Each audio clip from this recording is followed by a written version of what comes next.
Hi, I'm Martin SLADE Jr., and welcome to another episode of Beyond the Beyond. I'm also the founder of the New World Generation, Unity One Worldwide. Today's topic involves a very controversial topic. In our previous episodes, we've talked about extraterrestrials, but we never talked about really angels or demons. A lot of times when I speak about extraterrestrials, I think sometimes I might give the impression that extraterrestrials are from another planet, another solar system, and that their habitation is obscured by the distance of space and time. This is not the case because some of the extraterrestrials that we do speak of are people or sentient beings that are coming from parallel dimensions. And quite a few of them have been here for hundreds, if not millions, of years. Angels, I might subscribe to, are also extraterrestrial. Although they can habitate on our planet, they also can traverse the universe, and they have exceptional powers given them by the divine intelligence. And they're also demons.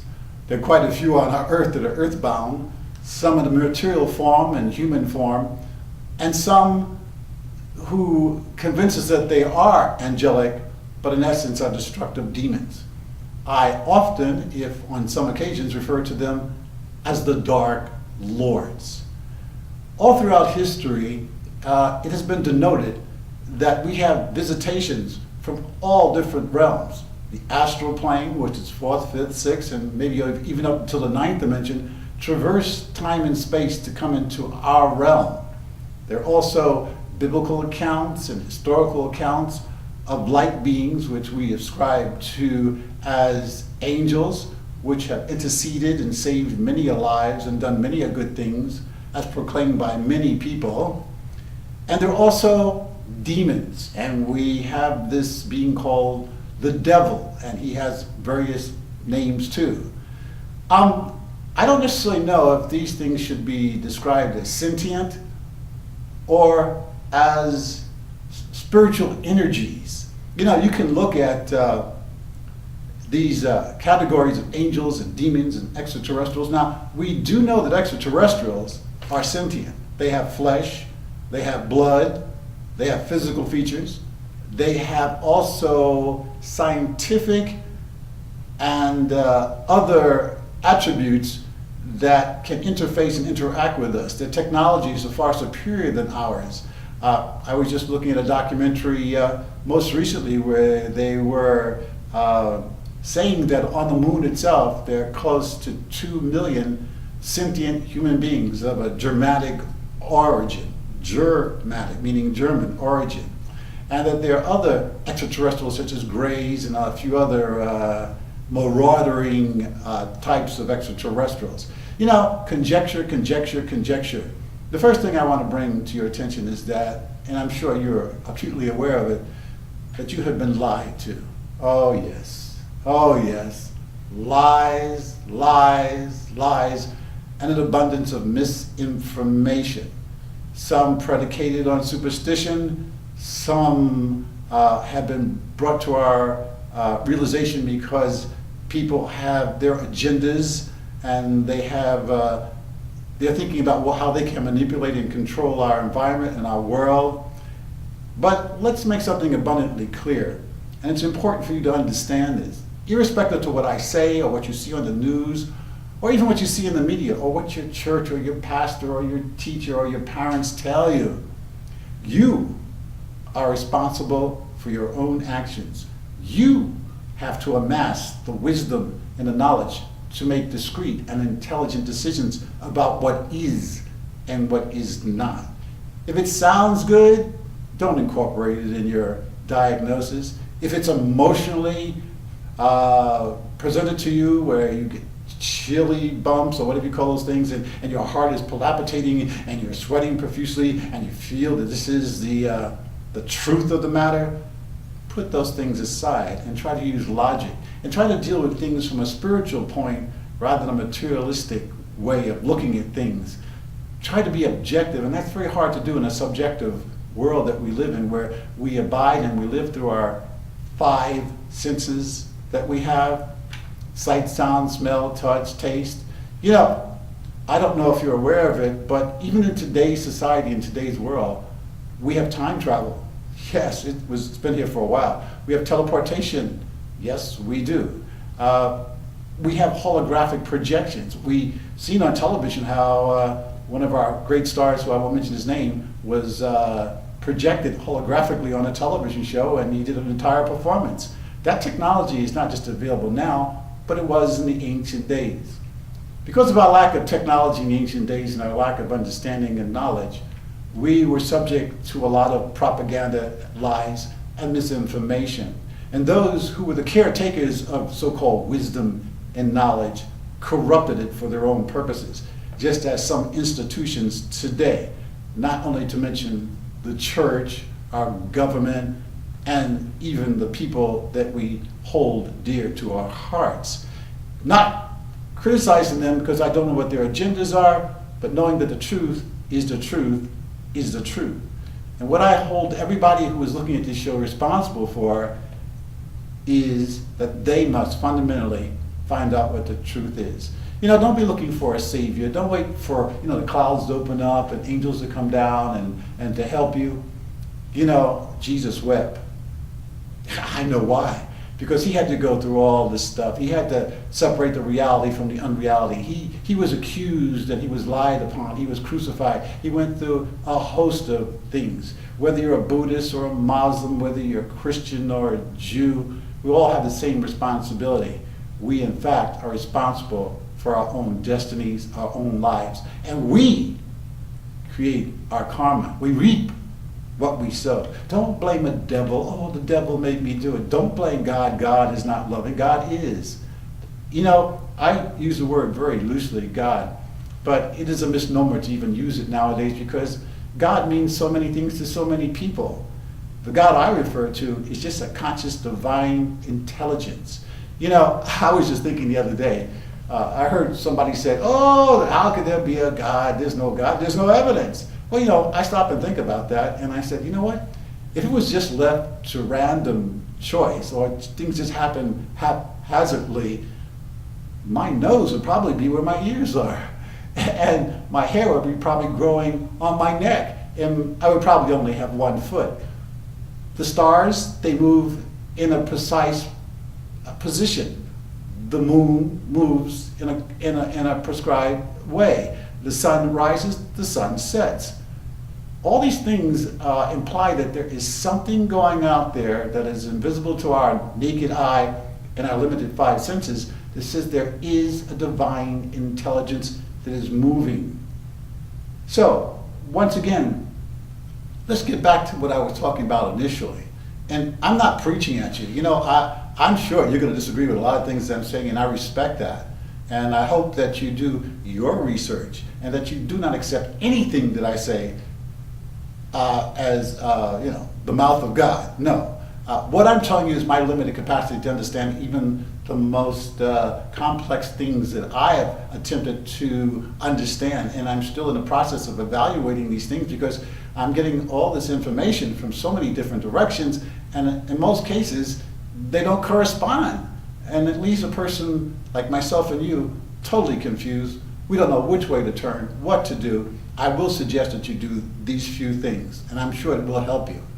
Number 1, please take the time to find a sacred or a quiet or a secret place where you can stop the palpitations of your heart, the heavy breathing, the tension that's in your stomach, the nervous energy, the fears, the doubt, the worry. You have to find a special place to be in order to do that. You have to stop the mind.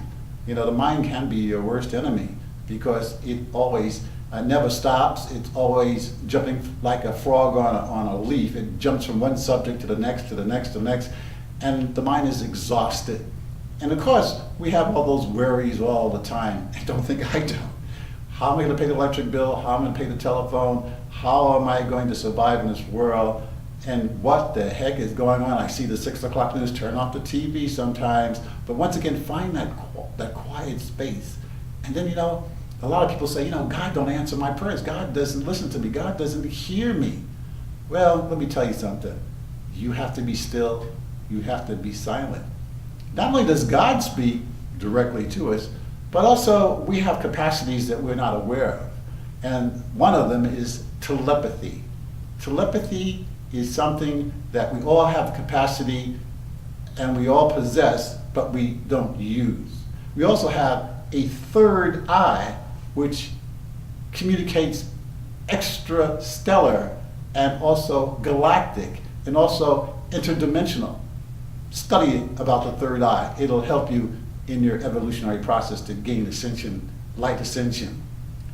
The other thing about angels, there are angels, and they come in various forms.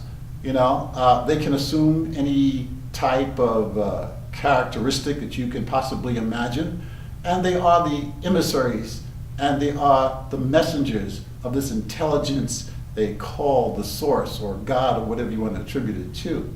And there are demons. Now, this is something I want to make very clear to you. In my last episode, I spoke about greeting extraterrestrials, not volunteering for their hybridization program, not being afraid or to be fearful, to be calm, and to be honest and earnest, and stand on your feet and address them as if they were your equals. You must also understand that there are dark lords and agencies in our universe and in our world, and their sole purpose is to deceive us. Perhaps maybe taking on the form of an angel of light, perhaps demonic in nature, and hiding that by ascribing to you that you are someone special and giving you the idea that this is this and that is that. There are extraterrestrials that are evil, and their sole purpose is to dominate and to destroy civilizations, to oppress us, to extract our natural resources and minerals, and some even prey on us physically as a source of food. Sorry to say that, but that is true. So discernment is probably the most important thing that we'll gain in this world, because that's called seeking wisdom and knowledge, to discern some things that are not in our purview, because first of all, the government won't tell us what's really going on. Scientists, most, if not all, have their own limited scope and limited imagination, and are totally subjective to material rationalization as opposed to looking beyond what they may classify as atoms and molecules and protons and electrons, because there's more to what we see. Don't rely on your eyes. They are very deceptive. Don't rely on only your ears, because even in some of my discourse reading, it says, there are those who have eyes and see not. There are those who have ears and hear not. How are you going to discern these things if you're only going to rationalize on a materialistic, physical plane and then expect to understand the mysteries of the universe? The mysteries of the universe have been encapsulated. In other words, aliens, as described in the ancient days, sole purpose was not so much of a humanitarian gesture or goal, but in fact was an act of enslavement. They needed people or beings to mine their fields and to produce their food. And so through a process of hybridization with their DNA, they altered our gene pool and they created hybrid races. This is not just one race, but like it has been often been expressed, that various extraterrestrial races came to Earth and manipulated our gene pool, sometimes, well, most often for their own benefits. There have been, throughout the course of history, very humanitarian and altruistic aliens who have taught us the knowledge of fire, water, science, agriculture, math, and their agenda was to illuminate and to enlighten us. There was also the dark knowledge. There were those aliens, extraterrestrials, whatever you want to call them, our predecessors prior to the hybridization of human beings on this planet, that had dark knowledge that they gave to us. They taught us the implementation of weapons for war, disease. They took upon themselves the appearance of being gods, and they misled us with dark knowledge. And they required human sacrifices and blood ceremonies, things that are not attributable to what we consider to be a god. Out of this situation, many things have happened during the course of our history. Many cults have been established, which even exist today. And their sole purpose is manipulation, dominance, and destruction, control of our environment physically, of our minds, and in some cases, the destruction of our spirit souls. The thing that makes us a little bit different than some extraterrestrials is because we have what is considered a soul matrix. Soul matrix meaning that when our body diminishes, we resurrect. When we leave these physical bodies, we assume what we are naturally, beings of light. We are spirit in essence. And oftentimes extraterrestrials have come down here, not fully understanding how this works, have tried to replicate and duplicate this same sort of circumstance. You see, a lot of the extraterrestrials who have been down here are biological entities. Let me explain. Biological meaning that they were created out of chemicals and matter and other substances, and they were bred and created in a laboratory. So they are biological entities. We have descended from the heaven world, the spiritual realm, and we occupy these bodies. The only unfortunate thing for most human beings or sentient life is that during the course of time and history and floods, we have lost the knowledge of self. And because we've lost the knowledge of self, we assume that all there is what we see. And that is not the case. We realize that we are higher beings, higher forms of existence. In reality, we are the sons of the suns. The dark knowledge given to mankind still exists today. There are still cults. Some have been referred to by various names, which I won't go into because I can't corroborate any of these things.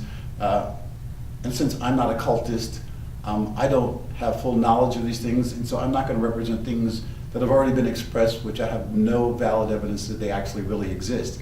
The burden of proof is up to you. You must find out if such things exist. The difference between my organization, the New World Generation, and a cult is that I leave the responsibility up to you to discern and to find out what to discredit or to understand what is the truth and what is reality. Most cults will have you believe that they have all the wisdom and all the knowledge and the understanding, and they will dictate to you and tell you what is and what is not, assuming that they are superior in knowledge and understanding and wisdom and, divinely, blessed by the celestial knowledge of the universe, and et cetera. You've heard it before. That's not what I'm speaking about. I leave, once again, the burden of proof to yourself. Don't feel guilty if you don't belong to a church. It might be a very good thing to do. And if you're doing it, I would suggest you continue. But what I would suggest is that guilt is something that you must get rid of. Guilt is a controlling mechanism that has been used fundamentally by a lot of organizations, both secular and religious, to kind of herd you into a certain kind of mentality so that you feel a part of the whole. It's very few people who will take it upon themselves to stand up for what they believe or they think they believe and be individuals. They have a tendency to group together, bunch together, and it gives them a certain identity which makes them feel content. We're not looking for content. I cajole you. I tell you that if you are going to seek wisdom and knowledge, there will be wisdom that will be revealed to you that will cause depression, that will cause disbelief, that will cause illumination, enlightenment, bliss, because knowledge is a variable thing, and it's all over the place. But the hardest part is to discern fact from fiction and to actually put together a cohesive way of thinking that is beneficial to you, that will help you to understand what the so-called reality is.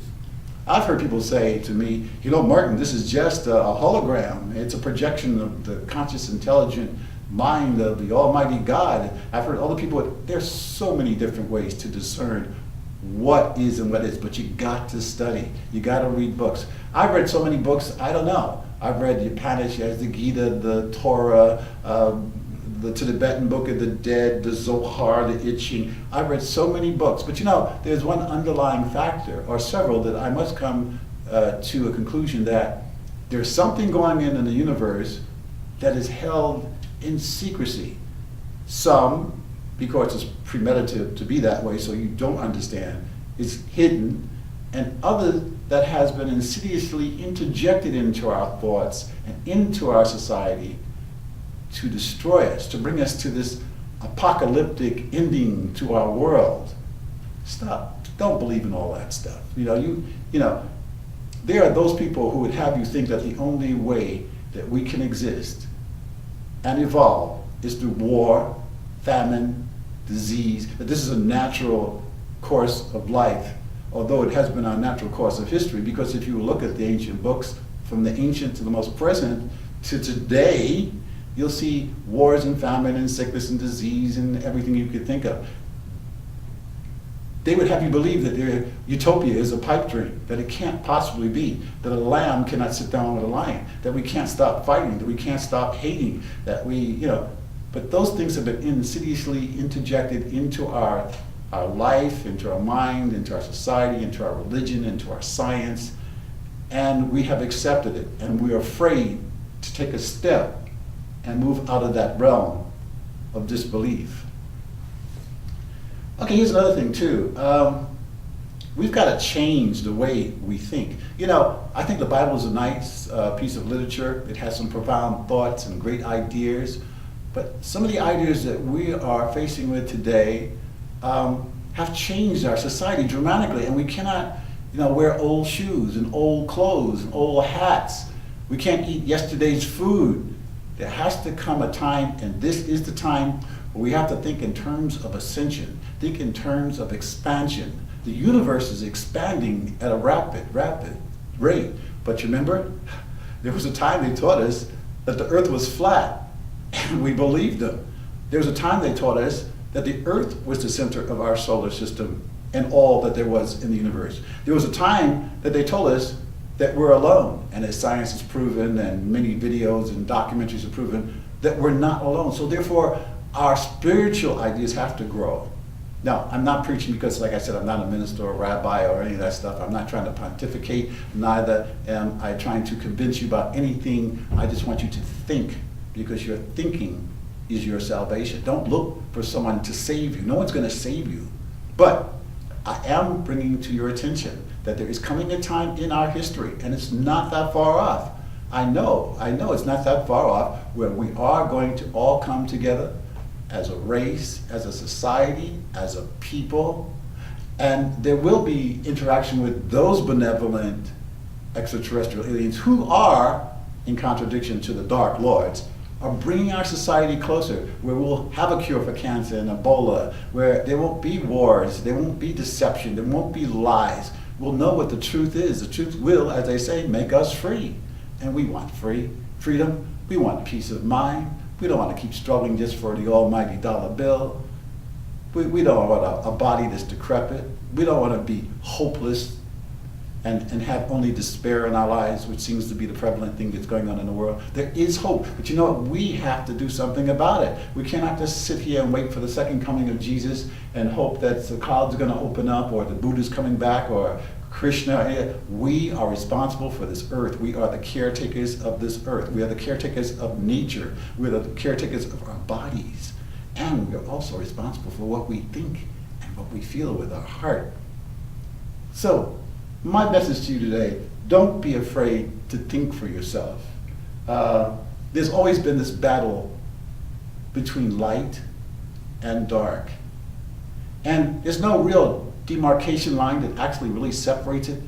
It's almost like right now where the third dimension is kind of overlapping the fourth dimension.